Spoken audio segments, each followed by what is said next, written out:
Lo primero que quería comentar con ustedes es los cambios que les dije ahora en la mañana en el grupo con la plataforma. Ya vieron que estamos teniendo algunos inconvenientes. De hecho, les había comentado que a principio de semana habíamos tenido problemas porque el día lunes no se pudo ver la práctica de laboratorio. Entonces, parece ser que el aula virtual está teniendo algunos problemas, sobre todo en este periodo del año donde se utiliza mucho y la gente de la universidad pues no quiere seguir teniendo esa problemática para el segundo semestre. Entonces, entonces, entonces, básicamente quieren resolver esos problemas antes de empezar el segundo ciclo.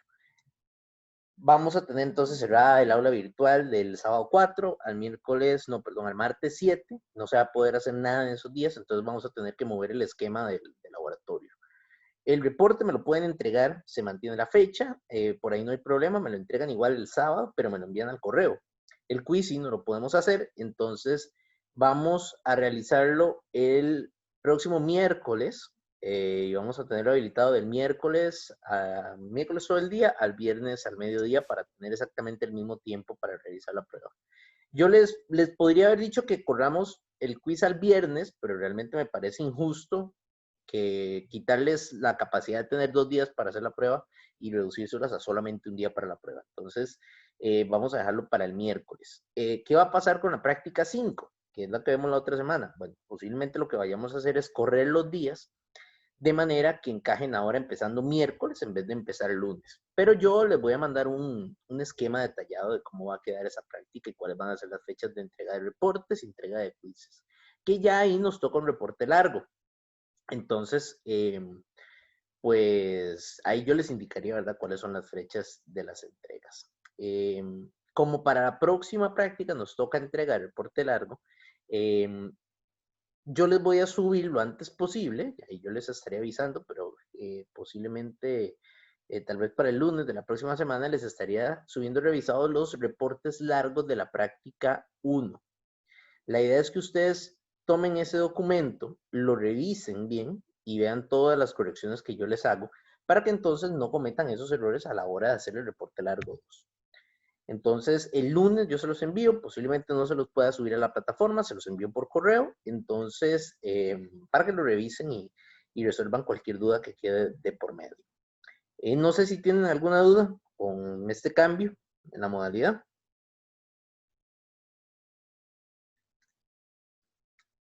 Sí, no, estamos bien.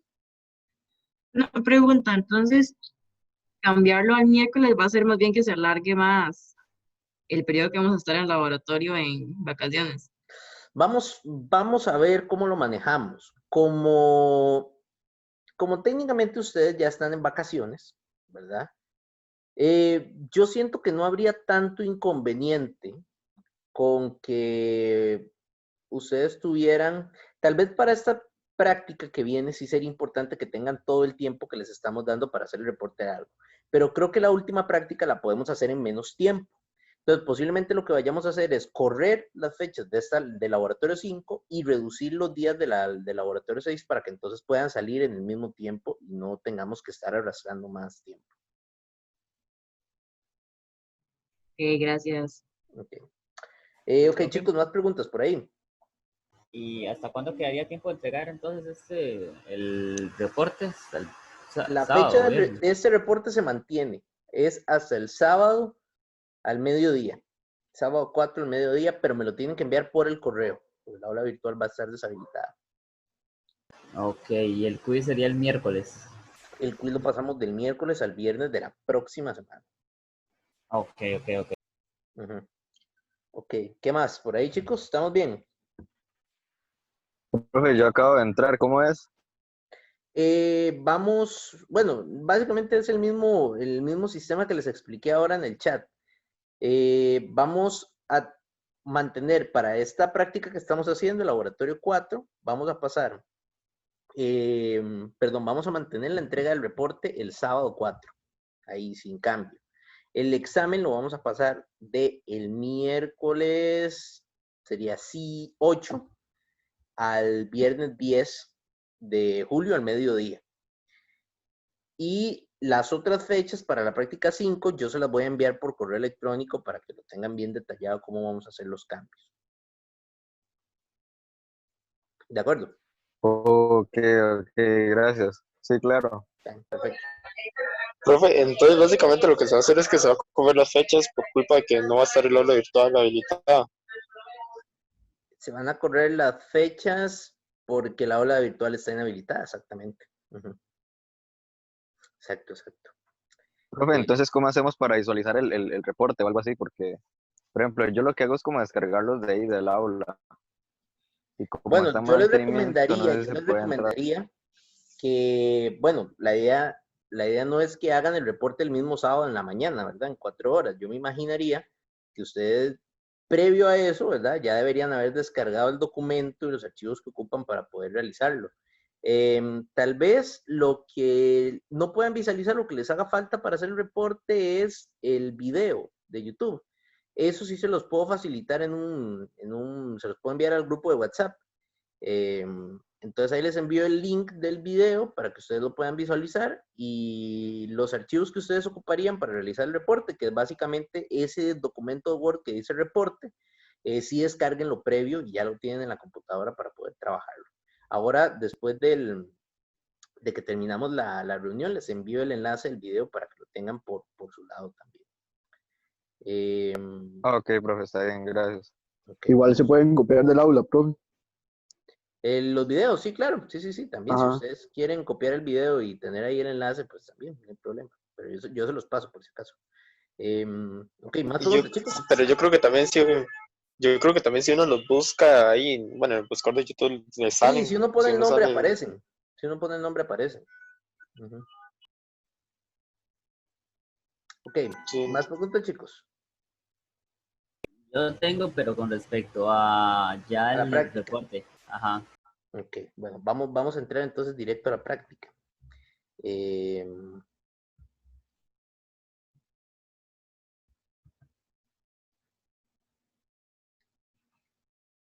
ok, la práctica de esta semana se basa en una idea o un concepto. Ahí pueden ver la pizarra, chicos. Todo blanco. Ok, está bien, sí. No se ve en mi cámara. Sí. Ok, perfecto, está bien, estamos bien. Es que estoy probando un setup nuevo ahí. Ok. De acuerdo, chicos. Entonces, la idea de la práctica de esta semana es trabajar con el concepto de bueno, lo llamamos una separación de cationes o una identificación de cationes, pero el nombre más utilizado para esta técnica de laboratorio es una marcha analítica.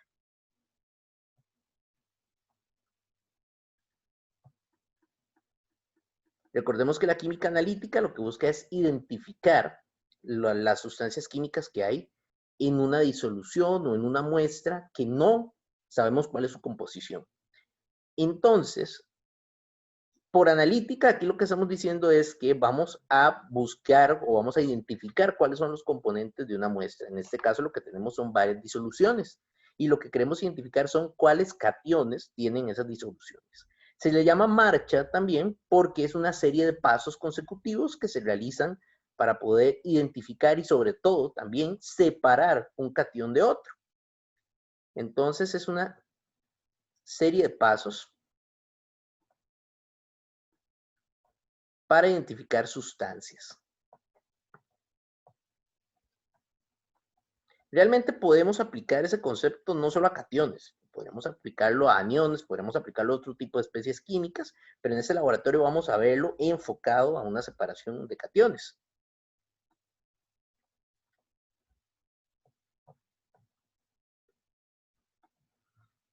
Y lo que estamos trabajando es bajo el principio químico de las reacciones químicas en disolución acuosa. Nosotros vimos en el curso 3 principales, que son la precipitación, la neutralización y la oxidación-reducción. Sabemos también que existe otro tipo de reacción en disolución acuosa que lo hablamos en el laboratorio tras anterior, que fue la reacción de formación de complejos, que también ya hablamos un poquito de cómo se forman los complejos.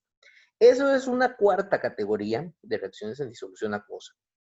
Entonces, si nosotros lo que tenemos son cationes disueltos en agua, podemos utilizar diferentes tipos de reacciones en disolución acuosa para poder identificar o separar esos cationes de otras especies que estén presentes en la disolución. Entonces, realmente el video y toda la introducción y todo lo que se habla en el video realmente tocan temas que nosotros ya hemos trabajado bastante en clase. Ya ustedes manejan muy bien hasta este punto reacciones de precipitación, saben cuál es el principio, saben cuál es la idea, saben cómo escribir los productos de una reacción de precipitación y saben también cómo escribir las ecuaciones iónicas y las ecuaciones iónicas netas. Les hago unos cuantos recordatorios nada más de algunos detalles que vi cuando estaba revisando el quiz del laboratorio 2. Recuerden que cuando escriben una ecuación iónica, todos los iones tienen que tener carga primeramente. No podemos escribir una especie que no tenga carga eléctrica, ya sea positiva o negativa, y todas las especies tienen que venir claramente señaladas cuál es su estado en la disolución, si se encuentran en estado acuoso, si se encuentran en estado sólido. Entonces siempre recuerden poner cargas y poner también en paréntesis si es una especie acuosa, si es una especie sólida. Andrei, ¿sí? Profe, es que yo tengo una duda con respecto a, de hecho, la primera, del calcio, en la iónica neta, porque técnicamente el producto que se forma, ambos compuestos, son, son solubles en agua. Sí. Entonces, ¿cómo sé identificar cuáles son los iones espectadores si ambos se pueden separar? Yo hoy les voy a hacer una salvedad, porque es que, digamos, a lo que yo vi en el video que muestra, bueno, dice que el objetivo es como el hidróxido de calcio, el hidróxido de calcio. Entonces, se puede hacer la iónica neta, sacando como iones espectadores el cloruro y los sodios, pero digamos, ¿cómo sé en otro caso? Bueno, siempre hay un objetivo, supongo, entonces... No, realmente, por cierto, chicos, ahí están viendo la pizarra todavía. Sí. Ok, ahí con esa reacción, esa primera reacción, yo les voy a hacer una salvedad. Es una salvedad que tal vez no se entienda muy bien en el video y lo hubiéramos visto tal vez un poco más claro en el laboratorio. El hidróxido de calcio, vamos a hacerle caso a lo que indica el video y el procedimiento, ¿verdad? Que ahí lo que se nos indica es que le agregamos el hidróxido de sodio a la disolución con calcio y no se forma sólido, ¿verdad? Eso es lo que nos dice el video. Sin embargo, les hago la salvedad de que el hidróxido de calcio, de hecho, si ustedes lo buscan en las tablas de solubilidad, van a encontrar que el hidróxido de calcio es una especie insoluble. Es ligeramente soluble en agua. Entonces vamos a considerar que en la práctica de este video, pues la cantidad de calcio era muy pequeña y el hidróxido de calcio que se forma, pues realmente no precipita como un sólido. Vamos a considerarlo de esa forma. Pero tengan presente que si la concentración de calcio más 2 fuera más alta en esa disolución, es muy posible que se forme un precipitado de color blanco, ya que todas las sales de calcio son de color blanco. Entonces, si hubiera formado un precipitado blanco. Ahora, con lo que dice Andrei, ¿verdad? Si consideramos que en este caso ambas especies son acuosas, pues al final las ecuaciones se nos van a cancelar al final, ¿verdad? Eso es lo que nos dice Andrei, que como no tenemos ninguna especie sólida, todos van a ser iones espectadores. Entonces, realmente ahí lo que pasa, o lo que podemos hacer, es que vamos a escribir la ecuación iónica y no escribimos ecuación iónica neta, porque realmente no se puede escribir una ecuación iónica neta. Si escribimos una ecuación iónica neta, lo que hacemos es cancelar todas las especies y no tenemos nada. Entonces, para ese caso, y si se encuentran otros casos como ese en la práctica, entonces lo que hacemos es escribir solamente la ecuación iónica. No es necesario escribir ecuación iónica neta. ¿Sí queda clara la idea? Sí, súper ahora. Ok. Profe, una pregunta. Uh-huh. Es que, digamos, en clases nosotros habíamos visto las tablas de de solubilidad. Ujú, Y en las de insolubilidad venían los hidróxidos. Y en ujú. la clase que usted nos dio decía que nada más eran los compuestos con metales alcalinos y el bario. Pero digamos, en el video, además del bario, viene el calcio y el estroncio. Em, el detalle ahí es que puede variar con respecto al tipo de tablas que estemos utilizando, Daniela.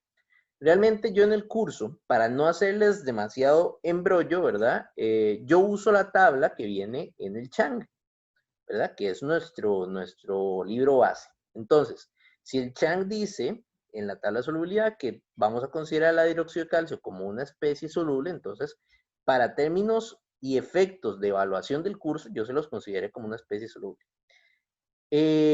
Pero realmente lo que pasa es que la solubilidad es un espectro, como muchas cosas en química. Entonces, no se trata de que una especie sea soluble o insoluble, sino que hay también intermedios.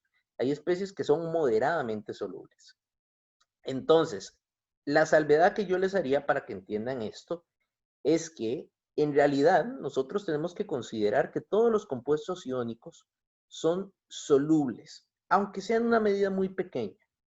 Todo el compuesto iónico es soluble. ¿Qué es lo que pasa? Que hay compuestos iónicos que son muy, muy poco solubles. Entonces son tan poco solubles que lo vamos a considerar que no se disuelven. Entonces diríamos que son especies insolubles. Tal es el caso, por ejemplo, hablábamos de los hidróxidos, como por ejemplo el hidróxido de bario, que es un sólido insoluble. Ahora, ¿qué pasa con estas especies? Calcio, magnesio, estroncio, que esas especies son moderadamente solubles. Entonces, se disuelven un poco, pero no de manera significativa. Entonces, dependiendo del tipo de libro que estemos usando, algunos van a decir que eso es insoluble y otros van a decir que es soluble. ¿Cuál es la verdadera respuesta? Que el hidróxido de calcio, el hidróxido de magnesio, el hidróxido de estroncio no son ni solubles ni insolubles. Están ahí en un espacio intermedio.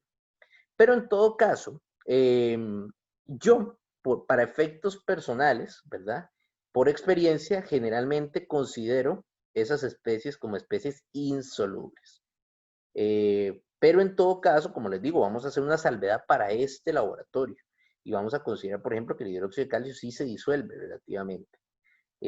Pero en general, la recomendación que yo les daría es que consideren a esas especies dentro de un espectro, sí, pero más insolubles que otra cosa. Los hidróxidos de calcio, de magnesio y de estroncio. Yo sé que es una discusión un poco compleja. Hay varios conceptos que todavía no hemos visto que les van a ayudar a entender mejor por qué esa especie se comporta así, como lo son, por ejemplo, equilibrios químicos, ese tipo de cosas que van a ver en otros cursos. Entonces, espero que la respuesta no los deje con demasiados huecos. Son cosas que se van a ver a lo largo del curso, perdón, de la carrera, y van a ir fortaleciendo, pero de momento podemos tomar esas consideraciones. Entonces, me dice si quedó claro, Daniela. Sí, sí, quedó claro. Y para el reporte entonces lo ponemos acuoso, entonces. Acuoso, sí, pongan Ok, acuoso como dice el video. gracias. Erika,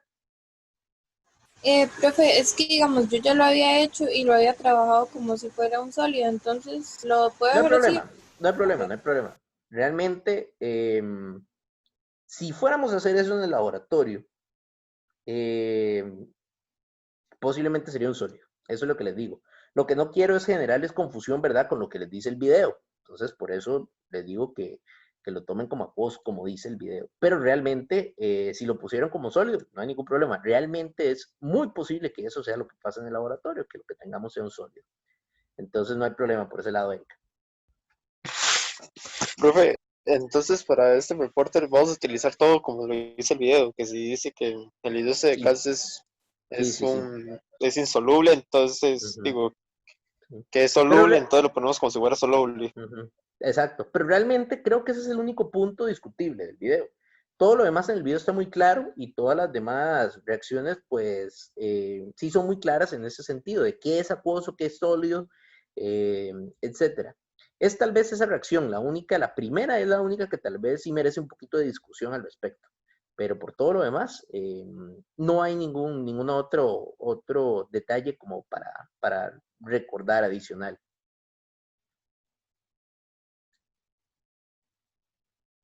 Ok, ¿más preguntas, chicos? ¿Estamos bien? Ok, entonces, como les digo, la idea de la marcha analítica es tomar una disolución y a partir de las reacciones que ocurran, podemos identificar si está la presencia de un cation específico ahí o no. Yo voy a tomar un ejemplo para hacerles esto más claro.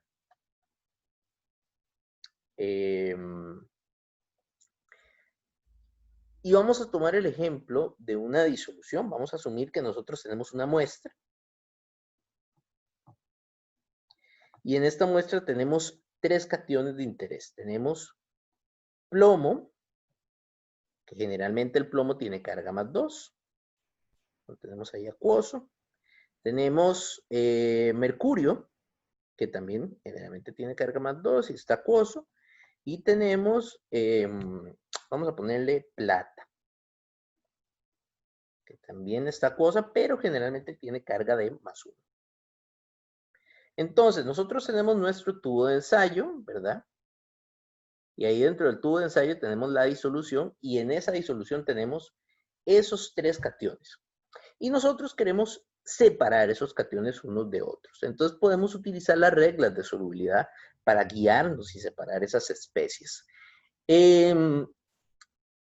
Lo que haríamos primero, que es lo que generalmente se hace en el laboratorio, es buscar entonces a partir de las reglas de solubilidad cómo puedo jugar con esas reglas para separar esos cationes.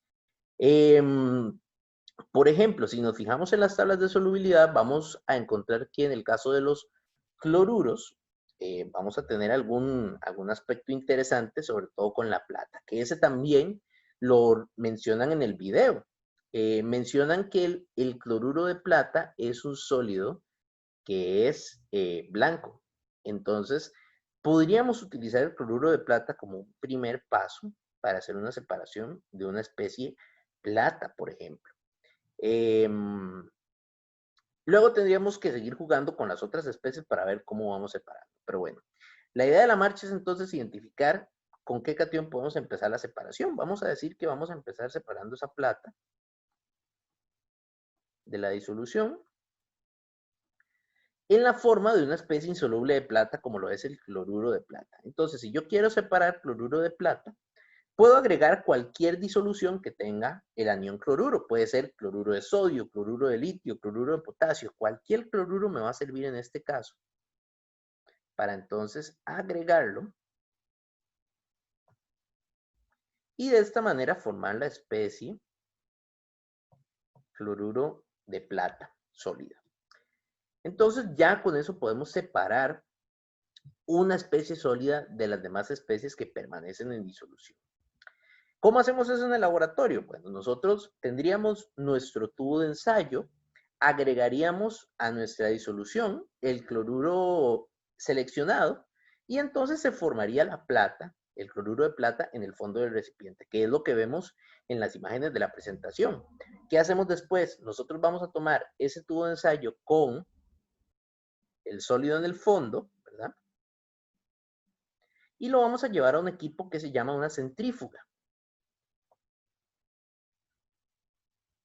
Una centrífuga es un equipo que tiene un motor giratorio, donde podemos colocar tubos de ensayo. La centrífuga de laboratorio funciona exactamente como una centrífuga de las que utilizan las secadoras de las lavadoras. Bueno, ya hay muchas lavadoras que no traen ese sistema de secado, pero las lavadoras que traen una secadora, lo que utilizan es un sistema donde tenemos un aparato que gira a alta velocidad. El giro a alta velocidad lo que hace es que las cosas pesadas como el agua se separen por gravedad, pero de una manera más rápida que lo harían de forma natural. Entonces, si nosotros tenemos una secadora de ropa, sí. ¿Es lo mismo que la pastilla que hayamos usado para No, separar el es un hierro? poco distinto a la pastilla, es un poco distinto a la pastilla. De hecho, voy a buscarles una foto de una centrífuga para que ustedes se familiaricen con lo que veríamos en el laboratorio. Entonces, la idea es que esa centrífuga a alta velocidad utiliza un concepto de física que es la fuerza centrífuga, que se genera cuando un objeto gira a altas velocidades, Y eso lo que hace es que los objetos más pesados se sientan atraídos por esa fuerza centrífuga hacia abajo. Entonces, de esa manera, si nosotros tenemos una secadora y colocamos ropa y lo ponemos a girar rápidamente, el agua, como es la parte más pesada, no se va a salir, pero bueno, va a salir más fácilmente de la ropa y se va a acumular en la parte de abajo. Con ese mismo principio funciona la centrífuga de laboratorio. Vamos a ver si esta nos funciona.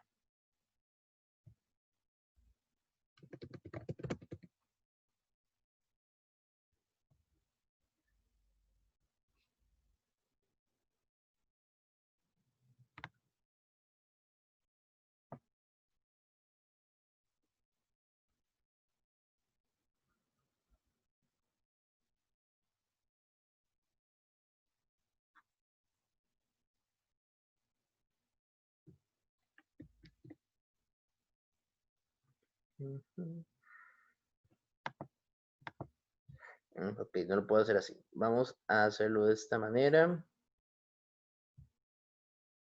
Ok. Ahí les estoy enseñando la pantalla. Eso es una centrífuga de las que usamos en el laboratorio.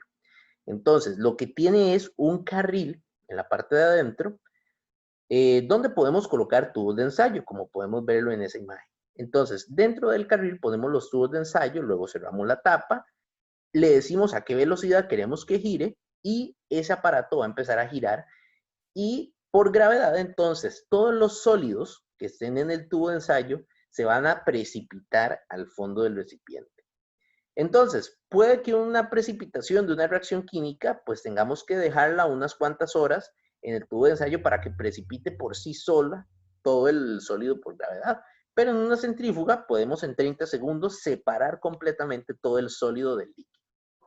Entonces, este tipo de centrífugas se utilizan precisamente para eso, para separar líquidos de sólidos. Entonces, metemos nuestro tubo de ensayo, lo ponemos a girar, eso va a separar el sólido completamente en el fondo del recipiente y luego lo que hacemos es trasvasar el líquido a otro tubo de ensayo y listo. Pudimos separar entonces nuestro primer sólido de la disolución. Como pueden ver acá, existen varios tipos de centrífugas. Estos son un tipo de centrífuga un poquito más viejito, un modelo más viejo. Estas ya son un poco más modernas. Y las que tenemos en el laboratorio, bueno, son como estas que les estoy enseñando. ¿Qué cuidados tenemos que tener con la centrífuga? Realmente solamente hay un cuidado importante, que es que la centrífuga necesita mantenerse balanceada. ¿Qué significa esto?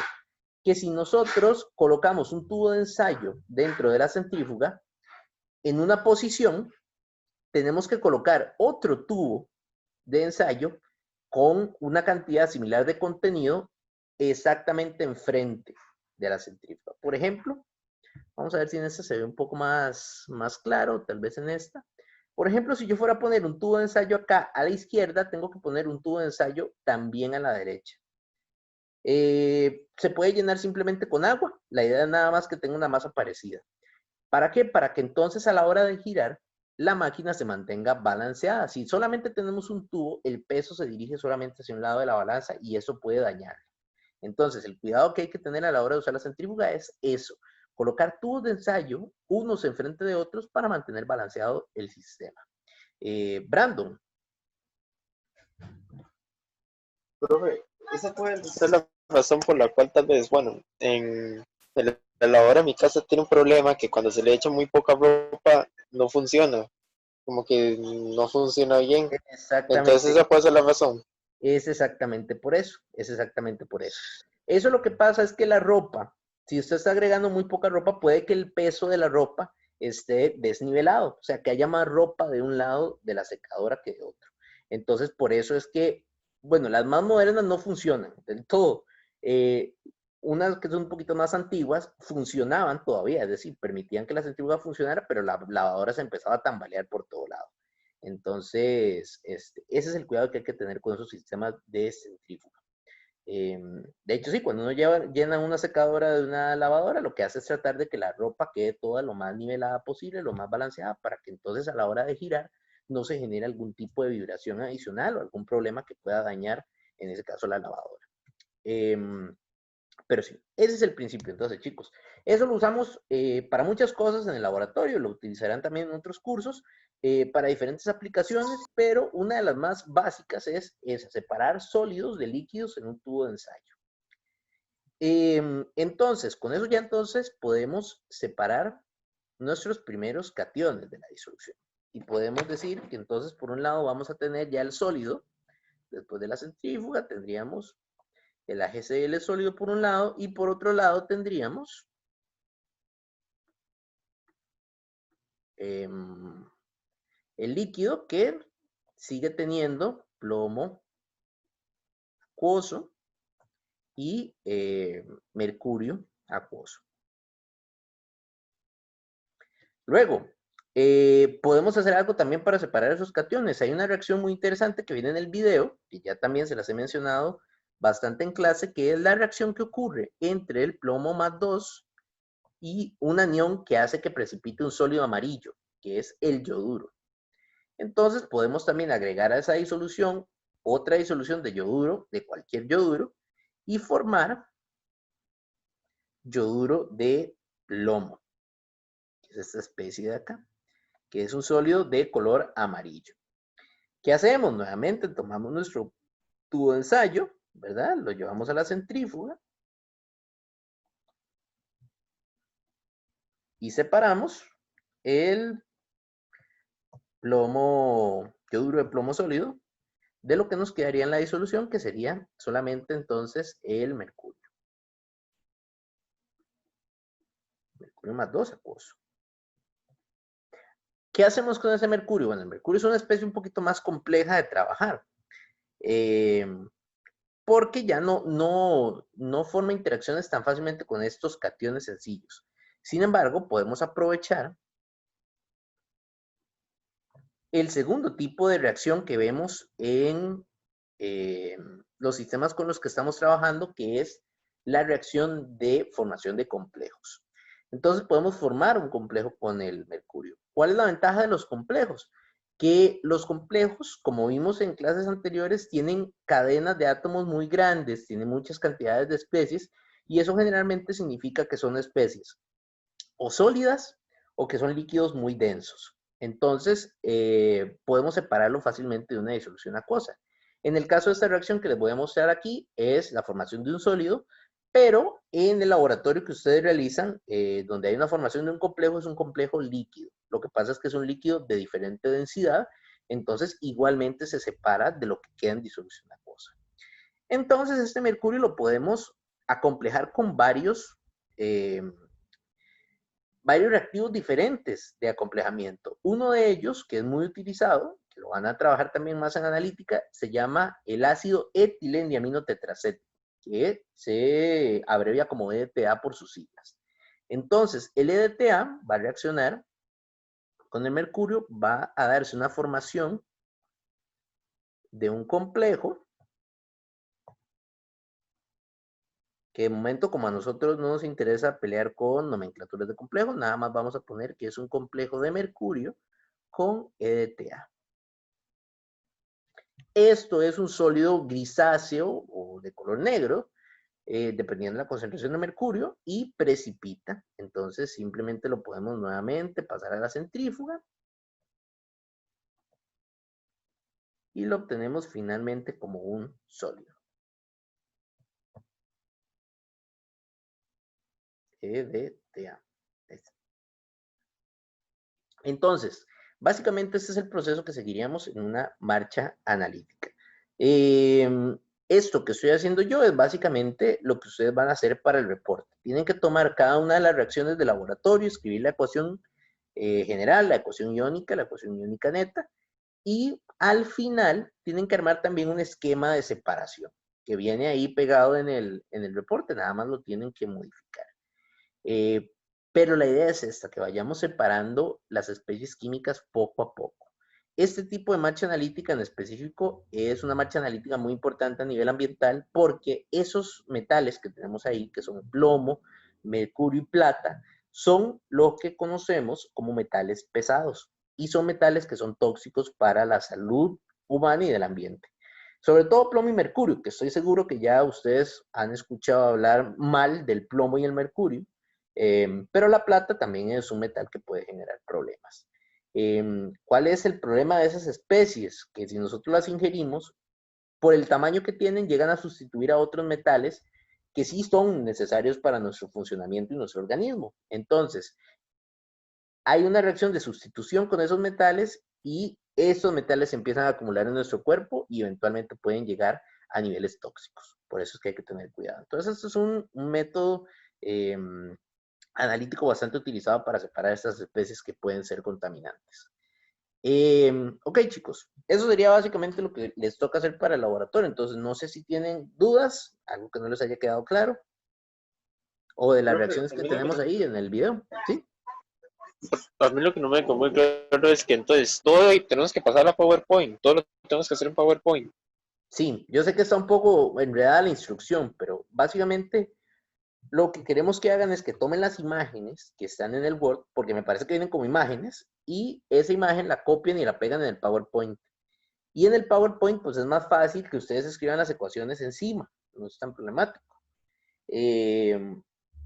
Otra cosa que yo les permito, si lo quieren hacer así, es, si ustedes quieren hacerlo a mano, escribir a mano las ecuaciones, tomarle una foto y colocarla en la PPT, en la presentación PowerPoint, también lo pueden hacer, de cualquiera de las dos maneras. Pero la idea es que sí, que pasen las imágenes del Word, que la pongan en la presentación y que eso me lo envíen como reporte. O sea, el reporte va a ser enviarme la presentación PowerPoint con las imágenes.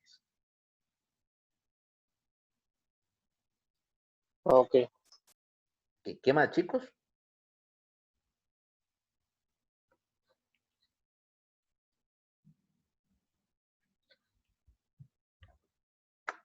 ¿Estamos bien entonces?